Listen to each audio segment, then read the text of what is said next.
Good morning, good afternoon, and good evening, ladies and gentlemen, wherever you are in the world. Welcome back to The Caring Economy with me, Toby Usnik. Today's guest is my friend and neighbor, Mark Patricof, who has been a veteran investment fellow, as well as a lifelong sports fanatic who has factored that passion into his career. And we're going to explore that today. Mark is the CEO and founder of Patricof and Company, and they specialize in really helping major athletes, whom we'll talk about in a bit, with their investments. So welcome to The Caring Economy, Mark Patricof. Thanks for having me. I appreciate it. Having been an avid listener of this podcast series, I feel flattered, and you're someone who always showers a lot of positivity on other people, Toby. So I feel lucky to be the recipient of that today. Well, it's mutual, my friend, so thank you. Mark, give our listeners a sense of who Mark Patricof is and how he got where he got in his career. And in particular, if you could touch upon the pivots you've made in your career and why you went left instead of right, how you dealt with a major setback to the degree you're comfortable, please. Sure. And for me, at the end of the day, there was really one major pivot that I made early in my career, which determined the entire kind of trajectory. That you mentioned sports. I've only been in the sports industry for about 2 years. So sports was a personal passion, not a professional passion, which we could talk about later in terms of sort of when and if you can actually tie your personal and professional passions together. Not everyone's fortunate enough to do that. And it took me until my 50s to be able to find a way to do so. I started my career in Hollywood. I went out to California to go to film school, and dragged my now wife, my then girlfriend, with me. And we had one car between the two of us and no money, and really sort of went out, as you hear people doing, going to Los Angeles to build a career in the movie business. And I learned very quickly in my first year of film school at USC that my talents were better used elsewhere. And it only happened really because of a colleague and classmate whose name is Doug Lyman, who ended up becoming a very famous film director. And when you compare Doug's Super 8 movies to my Super 8 movies, you learn pretty quickly the difference between talent and aspiration to have talent. And I was in the latter category. So instead of trying to push a rock up a hill, I ended up getting a job at Creative Artists Agency on the business side of the entertainment industry. And I learned very quickly that supporting creative people could be just as fulfilling as being a creative person. So I've really built my entire career around providing the business resources, access to finance, technical skills, all the different things one does to monetize, and I hate that term, but it is useful in this case, content. And launched a career that has now been going on for 25 or so years in the adjacent components of the entertainment industry. I say adjacent, not necessarily outside the sphere of it, but not the creation part of it, but the business side of creativity. So my first, after working at CA for about almost 6 years, I left to start an internet incubator when that was a hot thing to do, and built it from my living room with a great partner from scratch into a 350 person business that saw tremendous opportunity in terms of the things we were building. We were building websites. This is the late 90s. So we built a website called All True Videos, but unfortunately someone else was building YouTube at the same time. And we built something called The Screening Room in partnership with Sony Pictures, but instead Reed Hastings had this idea for Netflix. And, we came close in a couple of things, but built a substantial business nonetheless. When the bubble burst in 2001, so burst KPE. And I wrote a blog that's in Business Insider, which I think is worth reading if you have any interest in entrepreneurship, about the difference between starting a company for the first time and starting a company for the second time. But I was heartbroken when KPE went like this, and then unfortunately came crashing down. I was able to sell it, make a little bit of money, but I learned more deconstructing that business than I did putting it together, which was for me kind of big life lesson number one, about sort of, you do things when you don't know what can't work, or have no vision of things falling apart. I had multiple opportunities to sell the business long before the bubble burst, but I just didn't see any chance it was going to decrease in value. So I kept going. And then unfortunately, 2001 happened, and I sold it in December of 2002. And that led me through a series of entrepreneurial sort of misstarts. And ultimately, I found the right groove for myself, which was creating a financial services firm to support entertainment companies, both online and off. and started it with two partners, again, two great partners. And the firm was called Mesa, stood for Media Entertainment Strategy Advisors. We started that in 2007. Bubble burst again in 2008. So with this time, I kind of knew how to navigate and actually was able to take advantage of the fact that the market crashed. And we were really tough and resilient and did a lot of work with funds that had already raised money and helped them understand Hollywood and how to buy assets in Hollywood on a discount, and et cetera, and built a very substantial real business this time. So the second company was much more of a real entity. It sort of looked like something else. It was an investment bank, and you kind of knew what to do because there were many other investment banks out there you could model yourself after. So Mesa was a significant success in 2015, not looking to sell it, which is the best time to sell a business. I was able to sell it, and Houlihan Lokey purchased it in the summer of 2015. Very successful exit. And frankly, I was sort of bored and ready to do something new anyway, so the timing was great. And I went to work for Houlihan for a very short period of time to help integrate the business. And while doing that, I was asked to co-host a television show with Rob Gronkowski, the Gronk, who was the Patriots tight end and very famous for all of his television commercials and so forth. It was the TV show was called MVP, and it was a Shark Tank for pro athletes. And during the time we were filming the show, we shot 36 episodes over 2 years. I got to meet 60 or 70 professional athletes. And I learned during the course of this process that these athletes were going without advice on their alternative investments, that their wealth advisors were happy to, obviously manage their liquid assets, and their agents would manage their contract, but there was no one in their lives that could help them navigate how to make investments in private companies. And frankly, if you have a net worth of 30, 40, 50, $100 million, $200 million, $500 million, you need to put somewhere between sort of 5 and 20% of your net worth into private investments. That's just a rational allocation to that asset class. But yet these athletes were over allocating to private deals and without advice. So of course, bad outcome. So the idea was, could you build a platform that would aggregate, at the time I thought maybe 15, 20 athletes and their 15 to 20% of their net worth, let's say, and use them as a Trojan horse to gain access into interesting private investments where their involvement might make a difference in terms of being able to impact the outcome of the business. So launched the company in 2018 in partnership with JP Morgan. Fast forward now, we have 88 athletes on our platform, some of the most famous names in all sports, and have made 10 investments. We've had 2 exits. We just sold a company called Cholula Hot Sauce, which you might be familiar with a wooden top, and did very well with that exit. We invested in SpaceX, so we've done all kinds of things. We're launching a real estate fund in January in partnership with Related.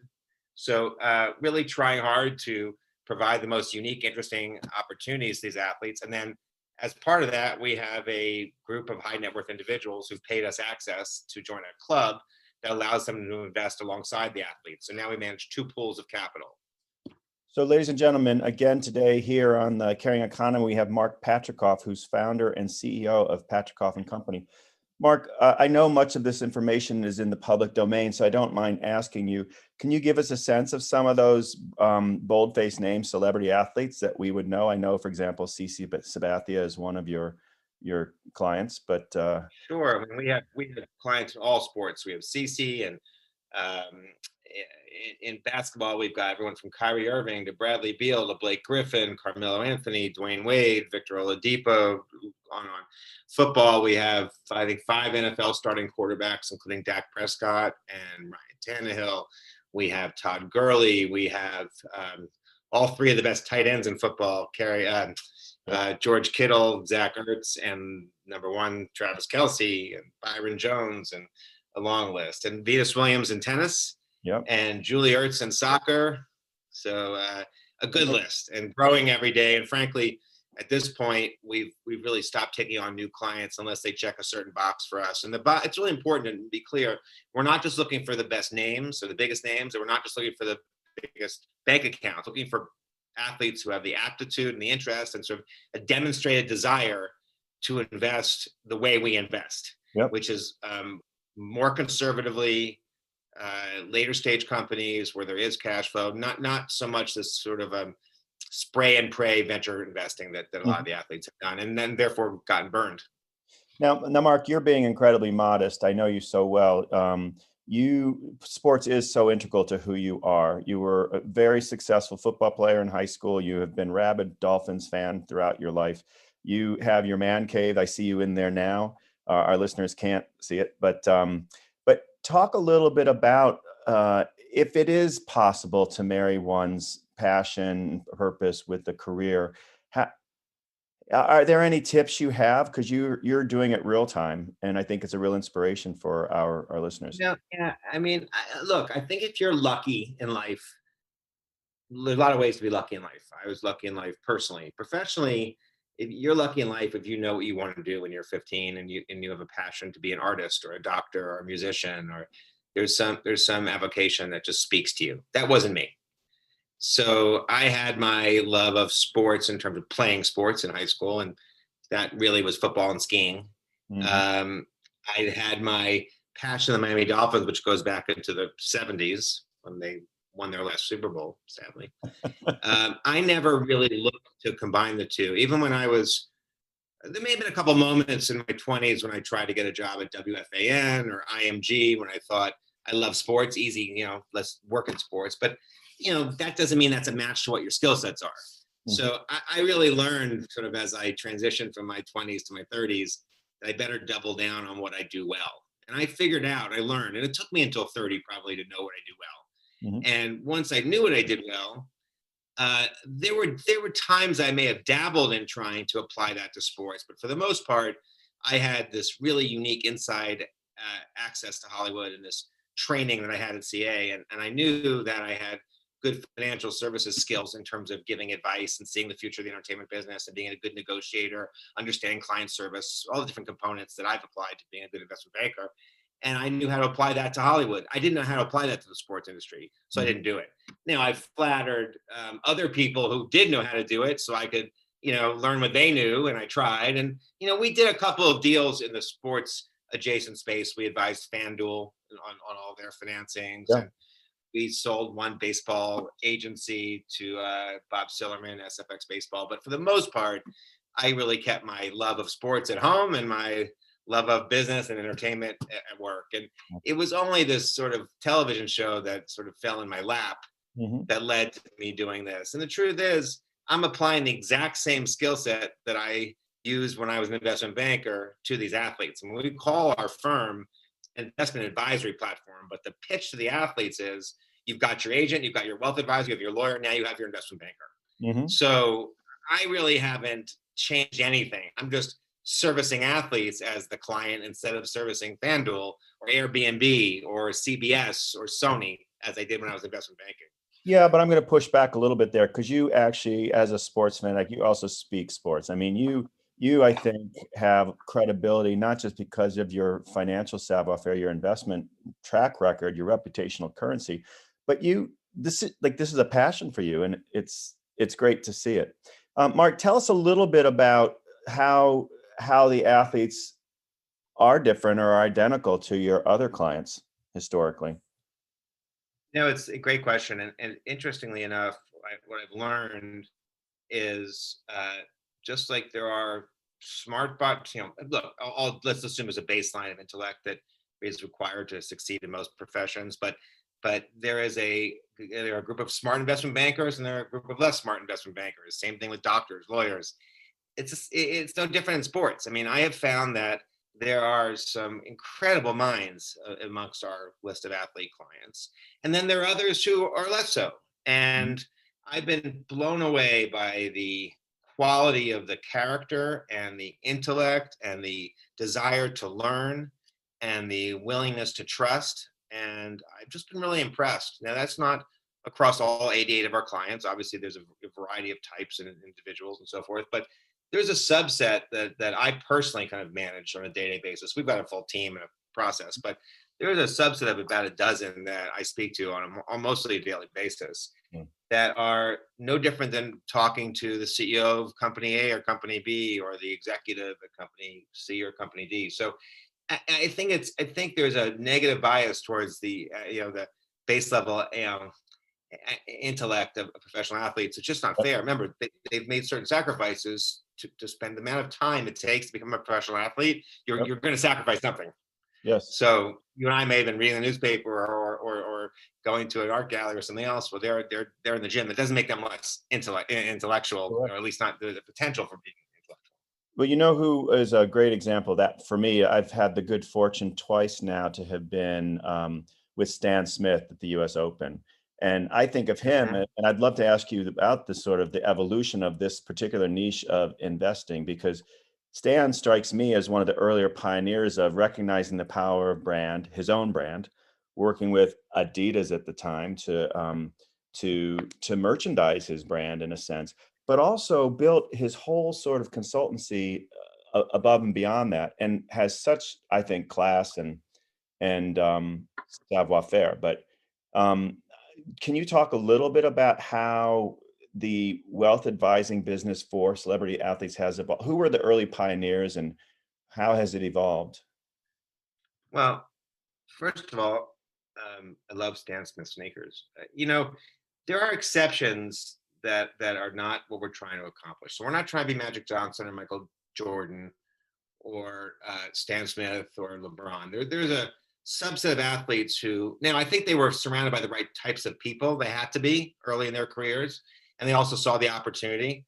One of the most interesting athlete stories is a guy named Junior Bridgman, who never started but played 11 years in the NBA in the 70s, played for the Milwaukee Bucks, so not a major market, and was smart enough to start. Never made more than I think $350,000 in a season. Wasn't a starter even. No All-Star games, etc. But started buying pieces of a Coke bottling plant and then a chocolate company, and then I think he bought Wendy's franchises, something along those lines. And now it's worth $600 million. Wow. So you don't have to be LeBron to be successful.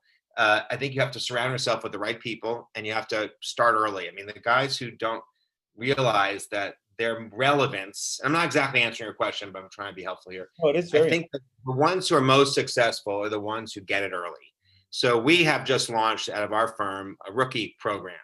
So rookies who don't yet have enough money to invest in our deals, because we have a certain net worth requirement, but we know they're going to earn it. We now have a rookie class, we call it, and it's 7 superstars um, in terms of their draft status and their name recognition, who we are going to we are putting into a set of business classes, if you will, but not sort of generic things, very much organized around creating a business career in parallel to your playing career. Because you want to build your business career while your relevance is on the uptick, not where it's in reverse. So if you want to start your career, I talk to a player on the Kansas City Chiefs all the time, who's an offensive lineman. He's made real money, about $80 million. But name recognition for an offensive lineman is different than that of a quarterback or an NBA star. And he is just starting now to realize he's going to retire in a year or two, and he's done nothing on the business front. So we're trying to accelerate that for him, introducing him to local real estate developers. We know where he's going to live after he retires. So local real estate developers and local Fortune 500 CEOs in the city in which he's chosen to go live. So I think starting early is the most important thing, if you know that. I mean, and Dominic Sue, who's a good friend of mine, was smart enough when he went to the University of Nebraska to befriend Warren Buffett, because he was a big Nebraska football supporter. That's a pretty good mentor to have. A good friend to So have. it's not so much the wealth advice. It's not so much the wealth advice. I mean, I've seen everything on the wealth advisor side. We have wealth advisors we think are brilliant and trustworthy, and we work very well with them. We've seen a couple of them who I think are borderline crooks. And for the most part, it's a commoditized service, that wealth management. And there's a variety of different shapes and sizes, some better than others. It's really more the people who are your mentors that I think matter the most, and the athletes that realize that. And we're trying to create a process around mentoring, so our ADA clients could see us that way, and we can be their consigliaries. Some understand that, some don't. The ones who do, and we don't need to be the only one in their lives. So part of our job is to tee them up with other mentors. I mean, that's really, what we're trying to do. And that's where that rookie class concept comes in, which is try to get these 7 kids, with the right people early and based on their interests. And what is so I love that concept. It's so sports analogous. So again, ladies and gentlemen, today we have Mark Patricof, who's founder and CEO of Patricof and Company. This is a highly specialized private investment platform that's designed to meet the unique businesses and needs and opportunities for professional athletes. Think Venus Williams, CC Spathia, and so forth. Hey, Mark, tell us a little bit about, on other notes, your interest in politics and the work you've done as a fundraiser, as a check writer, as someone who cares desperately about the democratic process, both at the local level as well as federal and state? Well, I was fortunate enough to inherit political interest from my dad, who was involved with Bill Clinton in the early 90s. And I still think the association of Clinton is a positive one. So for anyone who doesn't, forgive me. I But I agree. also saw politics as an extension. It's not a non-for-profit allocation financially or time-wise, but it is another way of trying to better one's society. And I got interested, and this will sound preposterous, but it is true. I met Barack Obama long before I think anyone certainly listening today probably heard of his name, even, or, probably 99. And I met him through a friend, basically Ari Emanuel, who runs Endeavor, and I were very friendly. And his brother Ram was at an investment bank called Wasserstein Perella, which I had with whom I'd done a lot of business, and I actually invested in my first business. So I knew Ram, and then Ram went back to Chicago after investment banking, and he knew Barack from Chicago. Anyway, one thing led to another. I met Obama early on, long before he ran for Senate, and I used to hang out with him on a regular basis. And I really believed. I mean, we can debate the quality of his presidency, and we'll debate that for a long time, and how we ended up where we are today, or at least how we were until November 3rd or 8th, whatever election day was this year. But I saw somebody who could have done anything, smart enough, charismatic enough, visionary enough to be the CEO of Apple or the president of the United States, put it that way. And I got very involved and know that I had a lot to do with his early days, and saw that, yes, I wish campaign finance reform were a reality, and I would love to see things be different. But while we have the system we have, you can try to change it in parallel, but you can't. But to ignore it at the same time seems to be a mistake. I realized if you put the right Yes. people in office, you can affect change that way. And I wasn't looking for anything for myself. I didn't help him because I wanted to be the ambassador to France, or I wanted to go live and work in Washington. I did it because I thought he could do things I can't do, and that Yeah. I could do things he couldn't do. And I would take him to Michael's restaurant. We'd sit at that front table, not as fundraisers, and I would invite people. We'd have interesting lunches, and then every time someone walked by and say hello to me, I introduced them to him, because I knew that at Michael's, if you sit in the front table, a lot of people are going to stop by and say hi, Mark, and I would be able to say, this is Barack Obama. And he'll tell you still to this day that that's how he met a lot of his early supporters in New York. And I wasn't doing it for credit. I did it because I thought he was interesting. And I did the same thing for Howard Dean and Gillibrand, and I did help Hillary, and so forth. I burned out on it, I have to say, on the fundraising side. So I get no credit for Biden having won this time. You got a lot more credit than I do. I really ran out of gas on the fundraising. It is hard to ask your friends for money repeatedly, and Yes. I would like to find another path, whether running myself one day or Mhm. other things you can do. I've been the chair of a charity for 15 years now, and I put a lot of hope and heart into that. But we all have to find what interests us and where we can make an impact. And I think my impact on fundraising and politics, may have run its course. I do think that the Democratic National Committee needs addressing, Mhm.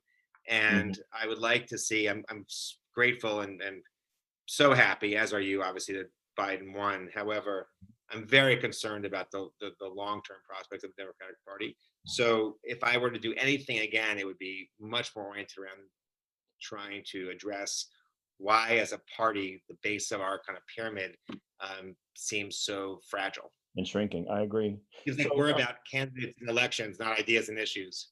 yeah, no, we've got the work starts now with reuniting this nation and my own family. Even we're divided. So I know among your activities and affiliations, you've got Crestview Partners, where you're senior advisor, your Hornblower Cruise Lines board of director member, NEP Broadcasting board of directors. But you'd mentioned your work with New Heights Youth, and you're chairman of the board there. Can you tell us a little bit about that? I think our audience would be really inspired by it. Yeah, I mean, it actually is a good full circle discussion, because while I was building my business career and couldn't really do anything in sports, I found a charity that combined sports and academics. And New Heights, which was actually incubated inside a different charity in the early 2000s, was meant to find kids who demonstrated a willingness and an ability to participate in a team and stay focused and attend practice. and then turn that passion and conviction and commitment into apply it to academics. So basically, the idea was if you can show up and participate in a team, you can do the same thing in academics. So we put them with the best basketball coaches in exchange for, as a hook, to get into the classroom and do after school academic programs. And it evolved into a really powerful organization that I think is one of the most important in New York. We're moving now into our own permanent facility into the Armory in Brooklyn. It's run by a fantastic guy named Ted Smith. We serve almost 250 kids, half girls, half boys, who are not necessarily going to end up in the NBA. Although we have a kid this year, Cole Anthony, who was drafted by the Magic, and another kid on the I think Denver Nuggets, Precious Achiuwa. But the goal here is not to get these kids in the NBA. The goal is to get them into college, and our college matriculation rate is 100%. And so we get these kids early. We support them and their families with a variety of after-school programs, all academic in nature, and then good basketball coaching as well, which kind of keeps them coming back. And it's been a big joy of my life, and it was my access to sports. However, I will tell you, we have an 18-person board or 16-person board. I should know since I'm chair, but we're adding new people. I know my role in the organization, so I'm not out there coaching basketball. I'm working with the executive director on the 5-year plan on our financing strategy. So yes, I'm involved with the organization, deeply involved. I mean, I chair it, but I know where I can add value, and Yes. I stick to that. Well, that's a sign of wisdom, I think, and you truly are an inspiration to me, Mark. You and Martha and your family, and I see even with Lily and her involvement, we both met on or worked together on the Bloomberg campaign.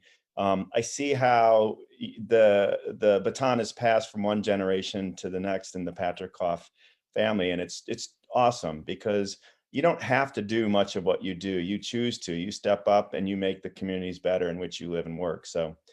With that, I want to wish you a happy, healthy New Year and see if you have any final thoughts for us here on the Caring Economy. Again, ladies and gentlemen, it's Mark Patricof, who's CEO and founder of Patricof and Company. And only I would add, because I did read your questions, and I was thinking about sort of what's important to you and this program and your listeners, and I think at the end of the day, corporate social responsibility as a theme is fundamental, and I don't think anyone who dismisses that is they're just missing the point. I would say that for me at least, CSR starts with the person who works next to me. Now, in my case, I run my own businesses and I have for 25 years. So I take responsibility. So I don't look at necessarily anything beyond, am I encouraging, training, empowering, treating respectfully my coworkers. And so to me, the notion of corporate social responsibility, yes, it's what you do with the company. And, we contribute a percentage of our proceeds. We actually do it to New Heights, not a surprise. But so every dollar we make, we contribute a percentage of that. There's that component. There's the financial side of it. But I really think if companies were to be more inward focused to start and, and take responsibility, for example, I always look at it, if I hire somebody, if I've made the decision to hire them, that it's on my shoulders to make, as long as they show up and work hard and are loyal and do their best, we've chosen them. It's up to us to make that a good experience for them.